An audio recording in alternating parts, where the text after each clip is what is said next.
Today's video is going to be our review on the new Urban Decay Stoned. I'm looking down at it because I don't know exactly the name, but it is the Urban Decay Stoned Vibes palette. I did receive this from Urban Decay, so I thought we could take a look at it together, play around with it, do some swatches, create a look, and that way you guys can form your own opinions if you have yet to decide whether or not this will be on a list of yours to buy. It is available August 30th at urbandecay.com and Ulta, and it will be available at Ulta and then in September, and then September 30th, so a month from now, September 30th, it will be available at Sephora, Nordstrom's, Macy's, and QVC.com. This palette will retail for $54.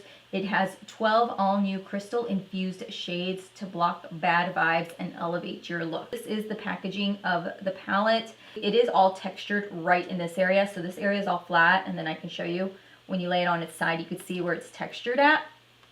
Here you have your standard brush, which come in all of the Urban Decay palettes. It will be a double-sided brush. One side is fluffy and one side is flat. So here you have the entire eyeshadow palette. So the four outer corners are all mattes, and then the inside are all supposed to be a sort of metallic finish from what I was understanding. When I first saw this palette, I truly thought that this palette was the mattes and then it was a bunch of pressed glitters.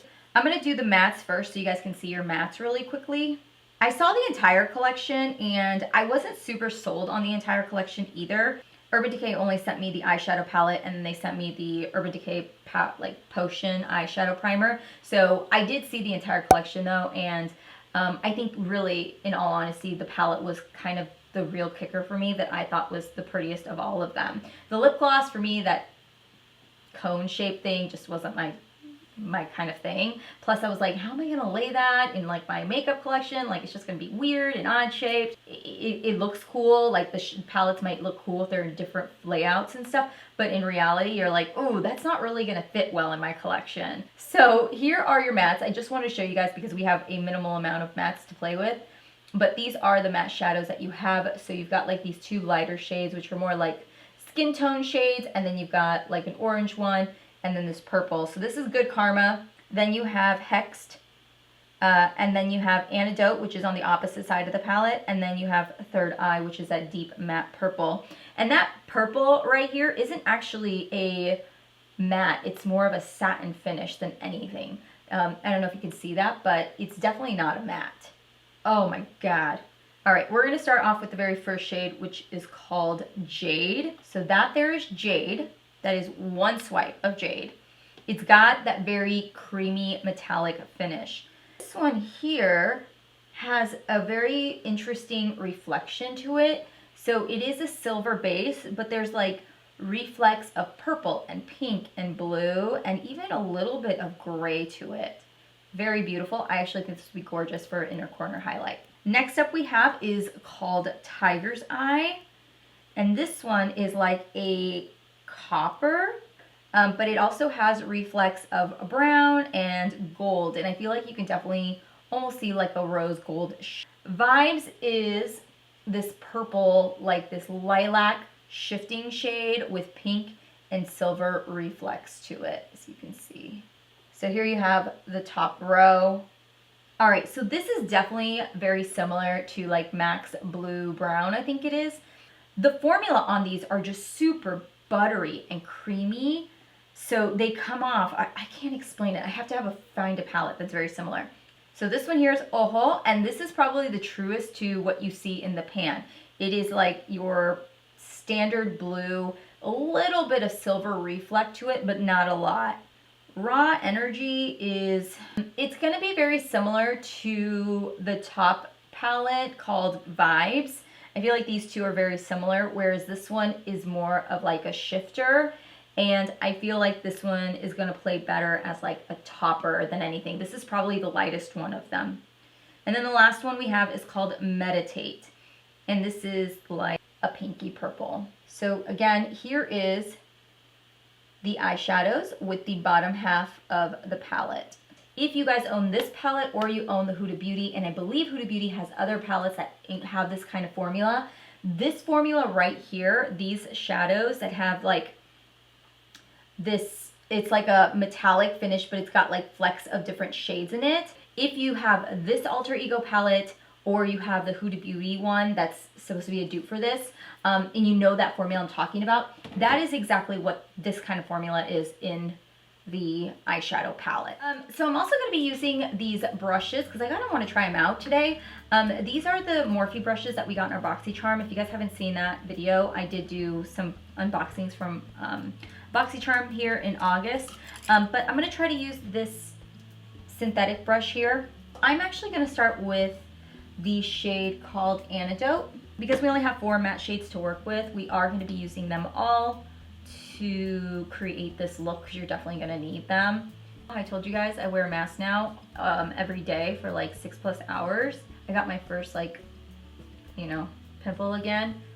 I knew I was going to get pimples. My dermatologist was like, have you been suffering from maskne? I think that's what they call it. And I was like, no, not yet. And she was like, okay, well just let me know. And I'm like, sure enough, this one popped up. I got a couple like right around my lip area. I'm thinking it's because maybe of my lip balm that I put on, and then it touches like the mask, and then the mask kind of moves around. So I haven't been wearing lip balm as much, and my lips are paying for it, and I hate that. But we're gonna take the same brush, and we're actually gonna dive into the shade Hexed, and I'm gonna start using that to deepen up the crease a little bit more. This formula on these mattes kind of remind me a little bit of the formula from the Urban Decay palette, but the Born to Run one. That's what I was trying to say. I really want them to come out with a Born to Run #2 palette. Same formula, it's gotta be the same formula, same layout, same packaging, maybe just some different countries, because I think that's why it's what the inspiration was. That's what they need to do. I think people would have like freaked out if they would have came out with one, or at least throw one out during Christmas. I mean, shit man, it's 2020, I need something good in my life. I'm not mad about these just having 4 matte colors in the palette, only because I feel like this is a good standard matte shadows to have in a palette, and I would actually wear this palette for work. I feel like I could play with these 2 shadows all the time, just whip them on, and then just throw on maybe one of the lighter shades. Honestly, I'm like thinking I would probably do that. Let's take Ojo and see how that plays. See, I feel like these are going to be so hard to apply with a brush. Let's take our finger and do it with our finger.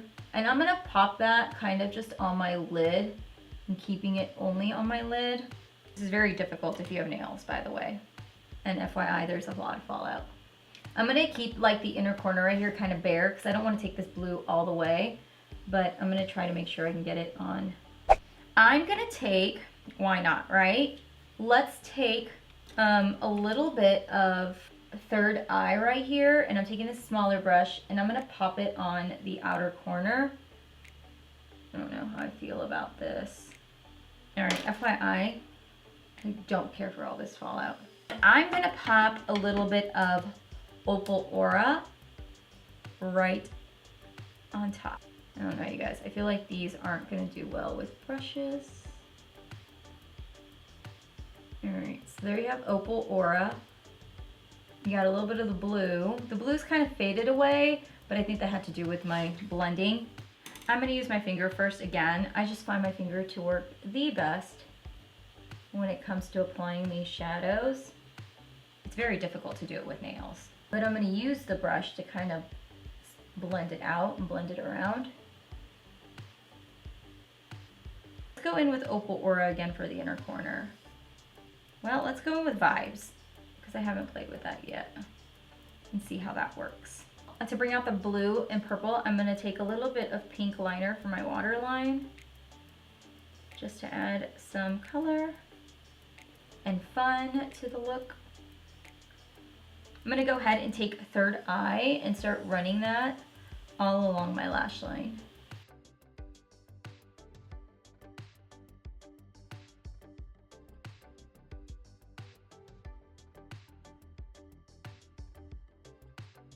I'm gonna do a little baby wing on my outer corner. Urban Decay makes the Perversion liner and it is bomb. I ran out of it and haven't bought any, but if you guys need like a really good bomb eyeliner, the Perversion one's really good. So I'm pretty sure the camera cut out at some point. Don't know when, but This is the final look. I went ahead and just added a little bit of liner to the look because I wanted to, I don't know, it's been a while since I played with liner, so I thought I'd add like a little bit of a baby wing, and I threw on some lashes. And let's go ahead and just talk about this palette really quickly. The palette itself is definitely going to be a very easy look to create because you only have 4 matte shadows, and if you're strictly just playing around with the palette and only the palette itself, then you are basically going to create the same look all the time, just using a different shadow. There are a couple of similarities once you get onto the lid between like Vibes, Raw Energy, and Aura. So these three, while they do have those minimal shifts in them, they are going to look a little bit similar on the lid once you put them on. I can't get on board with the price point of this palette. I think $54 for this palette is a very steep price point. I think that had they made it like around 30 some dollars, it would have been around better, because when you think about it, you can get other Urban Decay palettes for just around this price point. And if you're going to spend that much money on a palette, I would definitely say to look at like the Born to Run palette, which is, in my opinion, one of the best palettes that Urban Decay has ever came out with. For me, I had issues using a synthetic brush. I think these shadows do very, very well if you use your fingers. So this is, in my opinion, a finger-friendly palette. So you guys let me know down below what your thoughts are on the palette. Again, when I was looking at Trend Mood, everything was so mixed, you guys. Like, it was like either people liked it or people hated it, or people were like, oh, I don't know, I might have to swatch that. But yeah, I want to know what you guys think about this palette. Thank you again for watching today's video. If you guys haven't subscribed to my channel, I really hope that you guys do and stick around, hang out with our family for a while. But if you guys did like it, please give this video a thumbs up. It really helps out my channel. I will see you guys in a new video. Hang out with me, stay in contact with me. You guys can follow me on Instagram, Facebook, Twitter. I'm at Steph's Beauty, all 5 for all my social media handles. So if you guys haven't seen any of my newest videos, I will pop some up here for you guys to check out. And I will see you guys all later. Bye.